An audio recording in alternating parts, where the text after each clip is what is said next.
Panganjali. Om Swastiastu. Halo semua, jadi di sini kami akan mempresentasikan tentang bab metabolisme yang dimana khususnya pada anabolisme. Sebelum itu, alangkah baiknya kita memperkenalkan diri terlebih dahulu dari nomor absen yang paling terkecil. Perkenalkan, nama saya Ceturda Istri Praminandia, nomor absen 4. Perkenalkan, nama saya Kadelia Dewi, nomor absen 19. Perkenalkan, nama saya Nika Desia Yelina, nomor absen 25. Perkenalkan, nama saya Putri Rita Besar Saputra, nomor absen 34.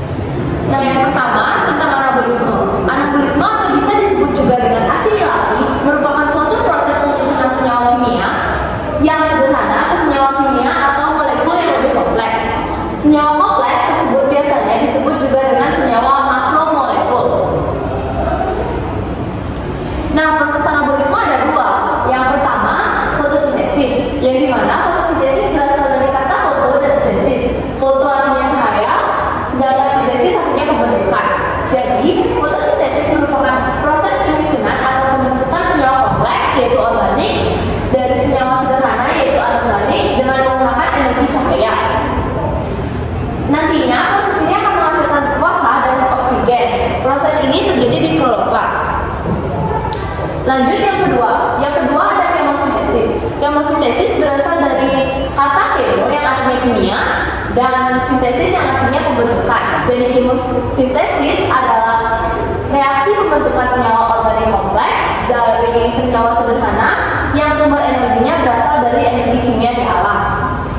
Proses ini biasanya dilakukan oleh mikroorganisme seperti arca bakteria dan bakteri yang tinggal di dasar laut. Contohnya yaitu bakteri belerang, Thiobacillus.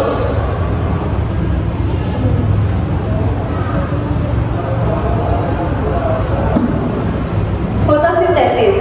Fotosintesis menghasilkan glukosa C6H12O6 yang disimpan dalam bentuk amilium serta oksigen O2 yang akan dilepaskan.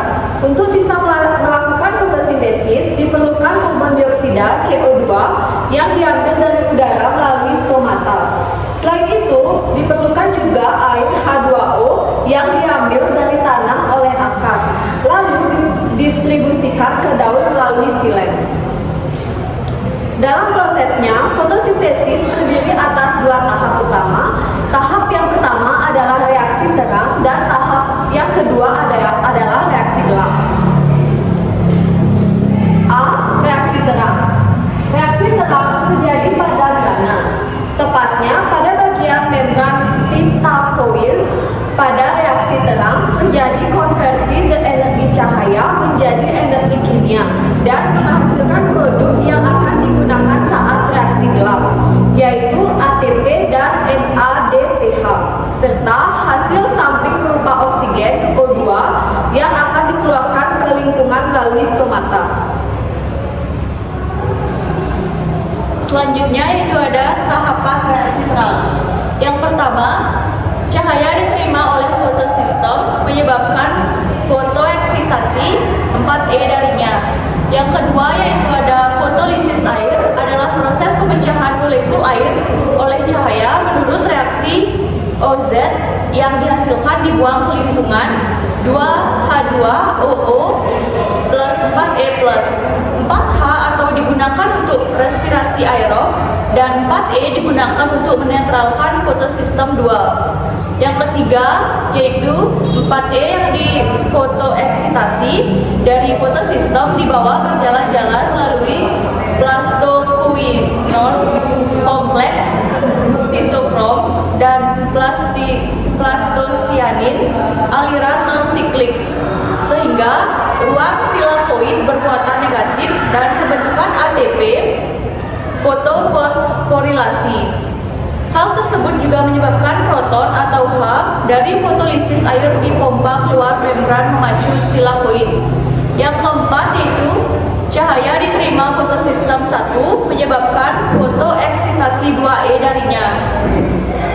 Yang kelima yaitu ada 4E dari fotosistem 2 yang telah dibawa berjalan-jalan.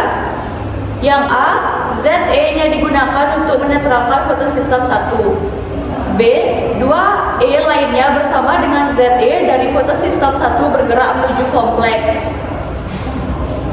Yang keenam yaitu ada 2E yang digunakan untuk menetralkan fotosistem 1 akan berputar-putar di sekitar fotosistem 1 dan kompleks sitokrom atau aliran siklik. Yang ketujuh yaitu ada hasil dari aliran elektron. Yang A, aliran elektron non-siklik yang melibatkan fotosistem 2 dan 1 memacu pembentukan ATP pada plastosianid dan NADPH oleh NADP, reduktase pada kompleks peridoksin. Yang B yaitu ada aliran elektron siklik yang melibatkan fotosistem memacu pemompaan proton atau H kembali ke ruangan tilakoid dari kompleks sitokrom. Proton lalu bergerak melalui ATP sintase memacu pembentukan ATP. Hasil reaksi terang dapat berupa ATP dan NADPH serta H dari ATP sintase selanjutnya digunakan dalam reaksi gelap. Yang B yaitu ada reaksi gelap. Reaksi gelap merupakan lanjutan dari reaksi terang. Reaksi gelap terjadi pada stroma. Tujuan utama reaksi ini adalah menghasilkan karbohidrat dengan cara mengikat karbon dioksida di udara. Reaksi gelap secara umum terdiri atas 3 tahap utama, yaitu tahap pertama, tahap fiksasi karbon.